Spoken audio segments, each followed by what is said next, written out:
Okay, so LIV and the PIF put forth a mega deal on the table for the PGA Tour, which the PGA Tour quickly turned around and shot down. But the devil is really in the details here, because specifically what the PGA Tour deemed unacceptable in that deal gives an indication of what needs to happen if they're going to move forward with a merger.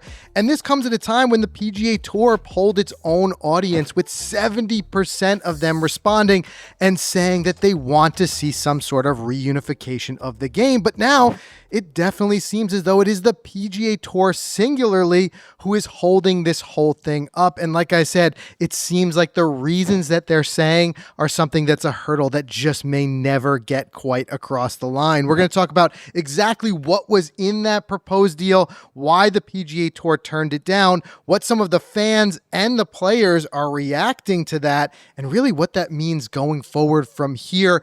Are we going to ever see a deal if this particular one, which, like I said, $1.5 billion was a mega deal, if this is not accepted, what will be? We got a lot to dig into. First, we want to thank this week's sponsor, Titleist. And guys, it's Masters Week, and there's a reason why Titleist has been the number one ball at the Masters year after year. So ask yourself, how did you play last time out? Whether it was an all-time low or a tough day on the course, you always want to do better the next time you tee it up. And outperforming yesterday starts with trusting your golf ball. The Titleist Pro V1, Pro V1X, and Pro V1X Left Dash are the most technologically advanced in the game and the ultimate golf ball performance choice. They all deliver exceptionally long distance, consistent flight, and unrivaled control. I personally love the softer feel of the Pro V1. Well, Mike, he likes the higher trajectory that he gets out of the Pro V1X.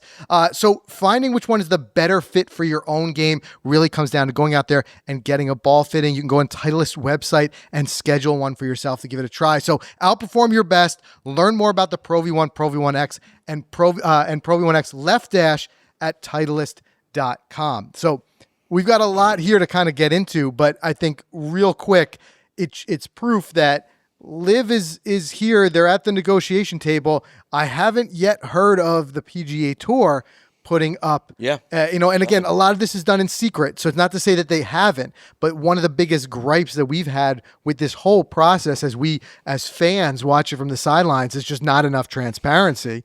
But we haven't seen that the PGA Tour has put forth a merger offer in any way. In fact, we haven't heard anything from the PGA Tour from an official announcement in over a month now, but it does appear that LIV at least shot its shot. And trying here. It's definitely trying. And I don't know, with all the hype around their Miami event, they seem to be, if you're looking from the outside in, it seems like LIV is doing fantastic. Right? I mean, I don't know. Just maybe it's just me. But, I'm opening up social media the last few days, and it's LIV Miami this, and all the players and all the creators. And I feel like they got their stride. I mean, I don't know if they, what they're actually waiting for. We're going to dive into the details of this mega deal. But I've got to think with Masters Week here, all the press conferences, something's going to be asked. Someone's going to have to come out and give us something. I guess it depends on how you measure fantastic. I mean, ultimately, yes. Forget about ratings and stuff. Well, that's just it. What's the measurement? The measurement, if you're a business, at the end of the day, LIV is still in a position where they're still losing money.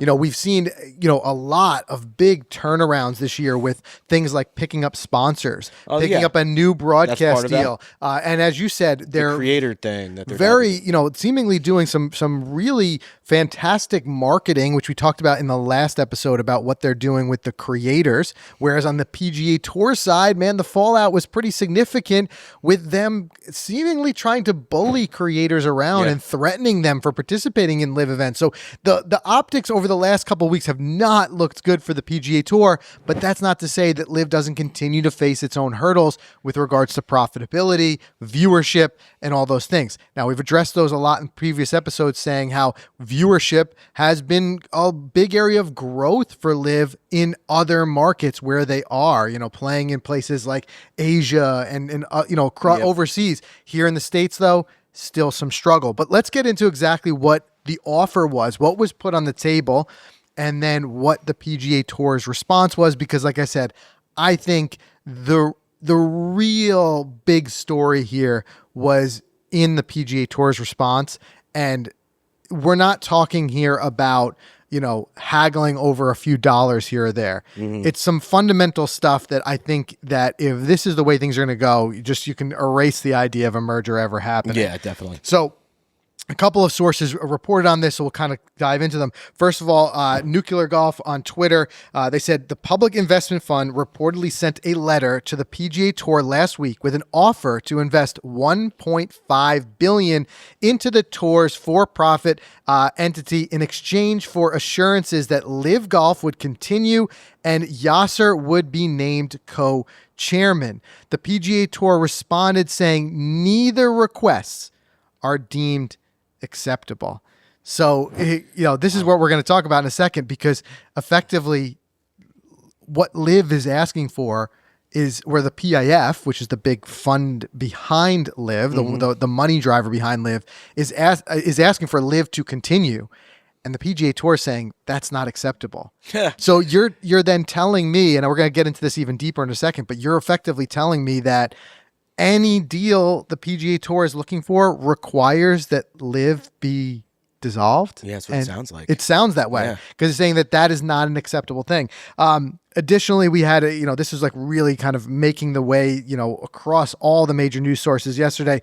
Another one I saw said sources indicate that in correspondence sent to the PGA Tour last week, the PIF sought assurances the LIV circuit would continue to operate and that its governor, Yasser Al-Rahman, could take a place as co-chairman of PGA Tour Enterprises. In exchange, the PIF would invest $1.5 billion in PGA Tour Enterprises, the commercial entity created after peace appeared to have broken out in the summer of 2023.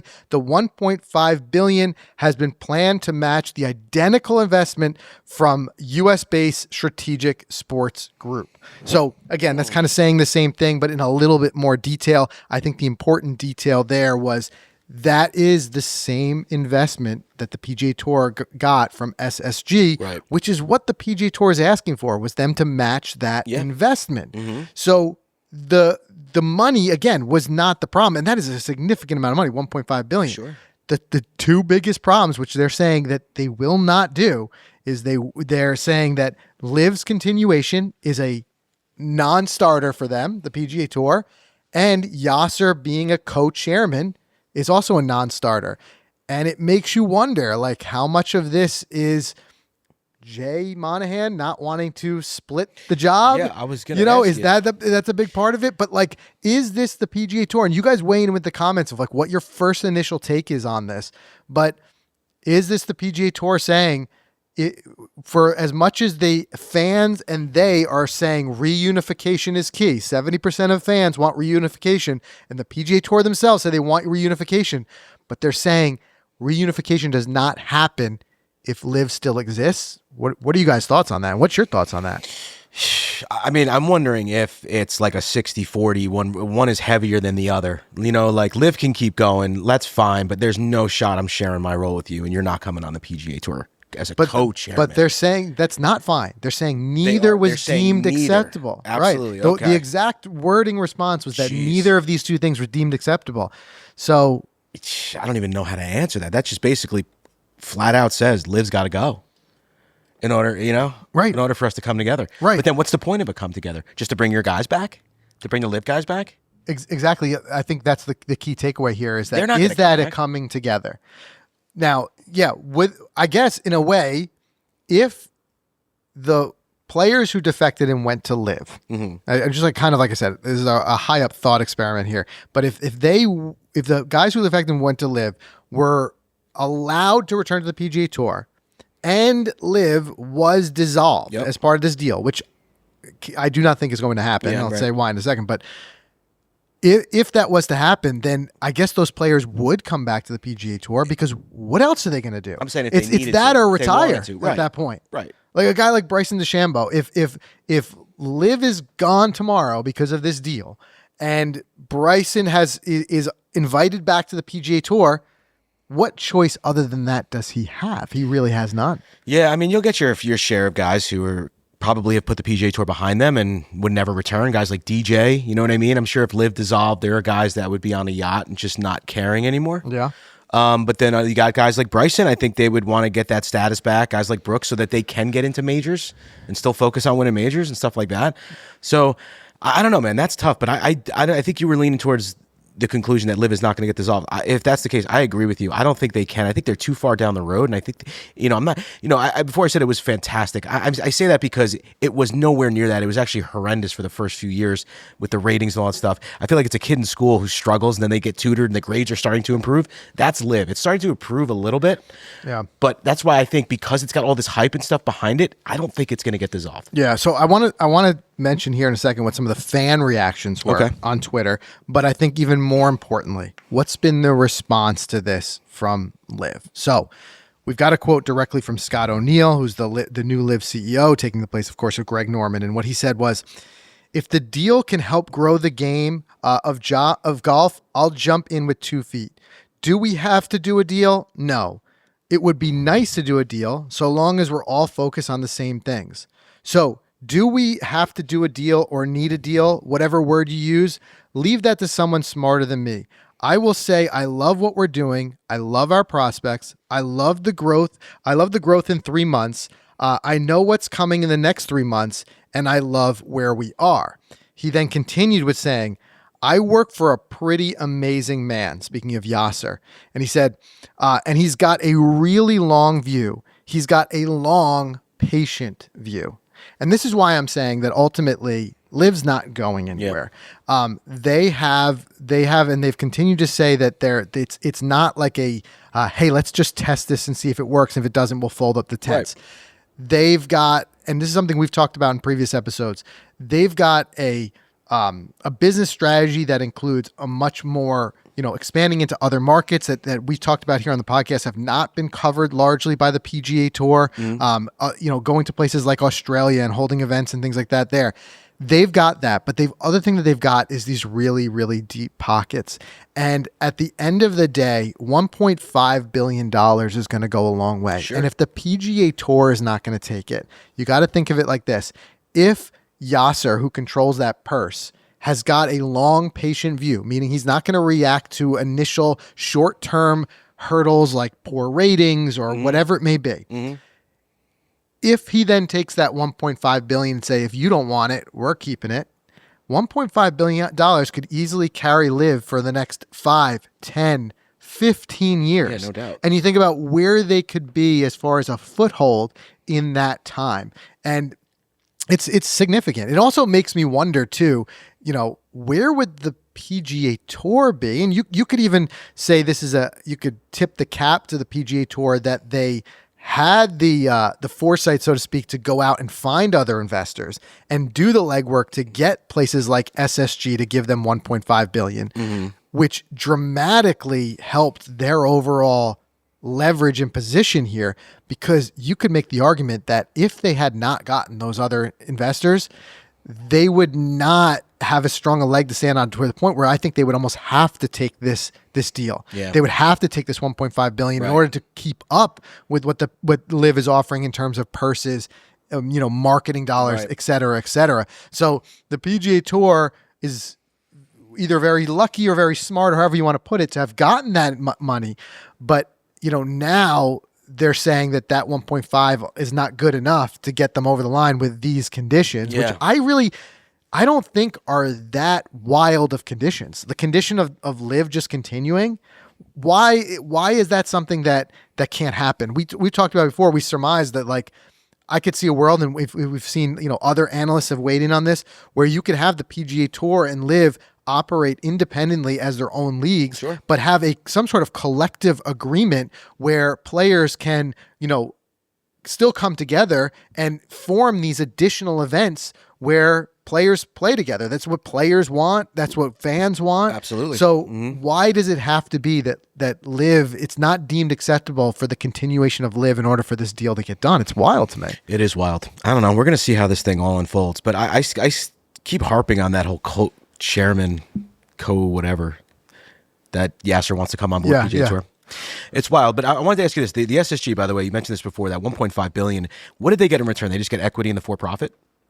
In the what? The SSG, that group that invested the $1.5 billion. Yes. So they're part in this new PGA Tour Enterprises, but But I would flip the script going back to what you're saying on Yasser's, effectively goal of being co-chairman in that deal. There's a certain extent where it's just like 1.5 billion is a lot of money. What is he getting out of this? You know what I mean?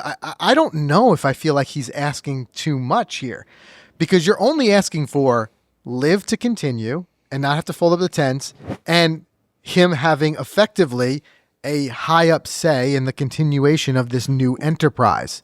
I think it just comes with influence. Like, he's going to be pushing for his LIV guys to come. There's going to be stuff that Jay's going to be like, I don't want to deal with that. I don't know, this is just me assuming. Like, I'm running this ship. Course, it's my way or the highway. Does 1.5 billion does that not come with some sort of influence? What I'm saying is, why spend that kind of money, right, and then not have some degree of control? Now, it doesn't necessarily mean that he has to be co-chairman, but I'm thinking, like, if it were me and I had this kind of money in my pocket, I'm not handing it over to you almost like as a ransom just so that we can continue to exist. Right. If I'm going to invest that kind of money, that kind of capital into a league, I need to know that I'm going to have some sort of say in that league. Exactly. I need to have a spot on the board. I need to have something like that. Now, maybe that's just me, but otherwise I can't imagine turning over that kind of money and just saying, here, you do what you will with it. Right. I mean, maybe I just keep coming back to the fact that I can't have my biggest competitor sitting on our board, because we want to run this thing. Me talking is Jay Monahan. We've been running this thing as a solo for all these years. I don't need anyone else. We don't need to merge. The heck with this. Our ratings are great. The game is good. I guess we'll find out more when Jay talks next, but that's just my thought. Like, power struggle. You went back to at the beginning of the show. Maybe Jay just does not want to share that role. It's his way or the highway. I can't have another voice coming in. Yeah. That's what I think. Well, I certainly don't think that he wants to share that role. Yeah. I'm just wondering, out of a certain degree of necessity, that if the motivation is, if that 70% of as the PGA Tour put that own poll out themselves, 70% of viewership and fans want reunification, if players are yelling for reunification, if all that, then do you have to concede something? In other words, yeah, you may not want to share the job. You may not want to give, as you said, what has been your biggest competitor a say in it. But if we come to a deal, are they any longer a competitor? Or are they two leagues who are coexisting under the same umbrella, this PGA Tour Enterprises? And at some point, if everyone's saying that they want this civil war, that is what's happening in golf over the last couple of years, to end, then how can you do that without making some concessions? Yeah, right. To a certain extent. Right. So I want to talk about quickly some fan and some player reactions. So one thing is, and this just, I think, just indicates the continued divide. For as much as we say that there's 70% of the audience that was polled wants reunification, there's still a lot of loud voices that just are on that PGA Tour camp that just don't want LIV, Sure, so I bet. I saw a number of responses on X, like including like people saying like PGA just needs to move on and let LIV fade away. Another person said, good, LIV needs to go away. Another one said the tour needs to hold its nerve. The LIV ship is sinking. So they're feeling like, okay, that this is the PGA Tour now, again, because of the fact that they did get these other strategic partnerships, like the 1.5 billion they got from SSG, they don't need LIV as much. And by them, playing hardball, they can wait it out and LIV's going to go away. I think the argument to this, the counterpoint is, I don't think LIV is fading. No. I don't think LIV is going to go away. Although, yes, there's always ways that you can make a case for anything. I think people can point to the fact that LIV hasn't made any huge acquisitions of big names like we thought was going to happen. It seems like that dust is largely settled. There's no denying the ratings here in the United States are still not great for LIV. Yep. We recently talked about the PGA Tour outperforming LIV directly in ratings is an order of 100 to 1 here in the States. Yeah. But LIV has still experienced the other side of that coin. There's two sides to every coin. Is that LIV has experienced huge growth globally. Yep. You're seeing lots of fans weighing in on a global scale who are, as much as we can get a little bit too tunnel visioned here in the States because we don't see it as much.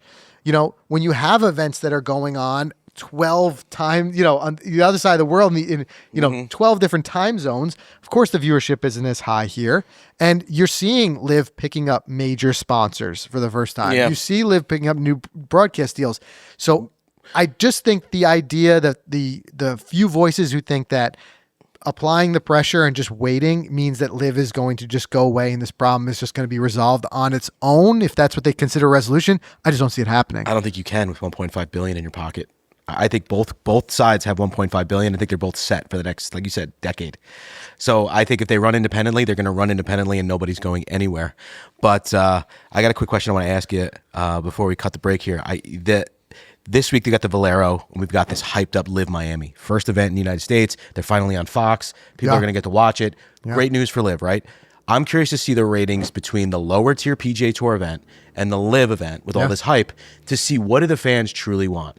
They want to see the guys like Cam, Dustin, except for, I don't want to say the no names at the Valero. There's some big names there. I'm sure there's some big names over there this week, but a lot of those guys are already in prep mode for the Masters, so they're not going to be there. I'm curious to see what does the fan want. I have a feeling that the LIV Miami is going to do very well. And this will be our first real test of real ratings because, yes, it grabbed a lot of headlines when they said that, the PGA Tour was, 100 times better ratings for the Players Championship versus I think LIV was in Singapore that week. Yep. And the reality is that was not an apples to apples comparison because the LIV event was on at 3:00 in the morning here in New York, right? So people, who's waking up to watch it, right? And it's where? Because it wasn't on Fox yet. Right. So this is where I think we'll have our first real test of the strength of the viewership. And I think if they get really strong ratings, it could be a big wake-up call to the PGA Tour and others that they can't play hardball quite as much. But remains to be seen. We're gonna have to take a look at that. And once those numbers come out, we'll be sure to talk about them here on the podcast. I want to talk though about some of the player reactions because again, you could tell like in some of the players, there's a little bit of dissension. I think one of the ones that you get the biggest from, the biggest voice who's never been afraid to kind of voice his displeasure has been Brooks Koepka. So Brooks Koepka weighed in. We're going to talk about that. But then more importantly, we're going to talk about like, where do we go from here? If this is the reality, the PGA Tour will not move forward with the deal if it means that LIV can continue to operate. Well, then what does that mean? Like, where do we ultimately go from here as fans and et cetera? So let's do a word from our sponsor. We'll get back into that. All right, it's already changing the game on tour, and now it's time to transform yours. Players like Justin Thomas are switching to the Hyperflex from FootJoy. In fact, JT was not only using it on the course, but I noticed he was using it at TGL. Everywhere the guy's playing, he switched. And here's a guy who's been with the same shoe for years. I'm thinking going back to like college days. So for him to make a switch like that right in the middle of a season, you got to give this shoe a look.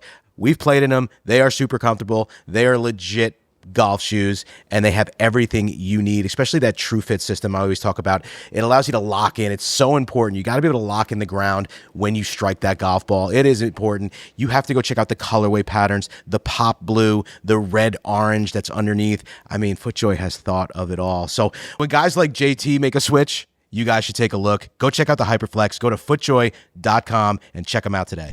All right. So like I said earlier, Brooks Koepka is one of the guys who was asked, just about the general overall status of LIV, if he felt like, and again, this is where that overall viability of them to continue, because if again, there's not going to be a deal, does that mean, as some of the fans were pointing out on Twitter, that is LIV going to just kind of die off without the PGA Tour, or can they continue to operate? So Brooks was asked, like, what do you think of the overall position of where LIV is right now? And he said, I think we all hoped it would have been a little bit further along, and that's no secret. No matter where you're at, you always hope everything is further along. But we're making progress, and it seems to be going in the right direction. So, he ends that quote with a little bit of hope, but again, knowing as a guy who's not going to just come out and just put him on blast. I think anything that seems a little bit negative is going to be picked up on, and people are going to try to, kind of read between the lines there. And him saying he hoped they were further along. Well, what does that mean? Does he feel like further along in regards to what? A viewership, further along with regards to the deal and the negotiations and the ability to, have something where they're able to play in more events with the PGA Tour guys? I don't really know ultimately there, but it does show that there's a little bit of hesitation. Yeah, I mean, when he says "wish we were further along," again, I go back 4 years. I think about the new sponsors. Think about the Fox News, the Fox, getting that broadcast. I think they've moved pretty far along as a league. But I understand we're talking about far along in this deal. But again, I keep coming back to this, and guys, I think you've been so awesome in the last few episodes. Your comments, we try to read them all, and I keep seeing the consensus is like, I don't think, Frank, that they are ever going to come together. Ever. Because if a deal like $1.5 billion isn't accepted, then it just tells me that Jay Monahan just gives you one of these and says, yeah, we're all set. We're going to continue doing what we're doing. Well, let's talk about that then. Are they ever going to come together? Okay. So first of all, if as the PGA Tour seemingly, tip their hand here, if the continuation of LIV as a condition is something that is deemed unacceptable for the PGA Tour, does that in and of itself make the idea of a merger happening unrealistic? Because you're basically going with the most, I want to call it almost the nuclear option here. Right. You're saying that in order for us to have a deal, PIF, you got to get rid of LIV. And I can't see it. I can't see let's go from a couple different point of views. The first is the business point of view. The amount of money, time, and effort that's already been invested into LIV. To just throw that all away seems like an unwise decision. Secondly, as we talked about here, the fact that even though, as Brooks indicated, that maybe they're not as far along that they'd like to be, they have made progress. It is not them just treading water or bailing out, the ship and a sinking ship. We're not seeing that. We're seeing them make headway in a number of other global markets. They continue to have some of the best players on the globe participating. And then on top of that, they are reaching new audiences and new demographics with things like the duels this weekend, where they are, as you said, you open up your Instagram feed and it feels like it's all LIV right now because a lot of the biggest personalities from, Bob Does Sports to Grant Horvat, all of these guys are at LIV creating tons of content about it right now. Rick Shields, same type of thing. So they're expanding to a younger demographic that the PGA Tour, in a lot of ways, has trouble reaching. So you combine all that with one of the biggest things, which is, again, coming back to the PIF and their deep pockets, and this quote that I think is just so vital here. The fact that Scott O'Neill was saying that Yasser has a long, patient view here.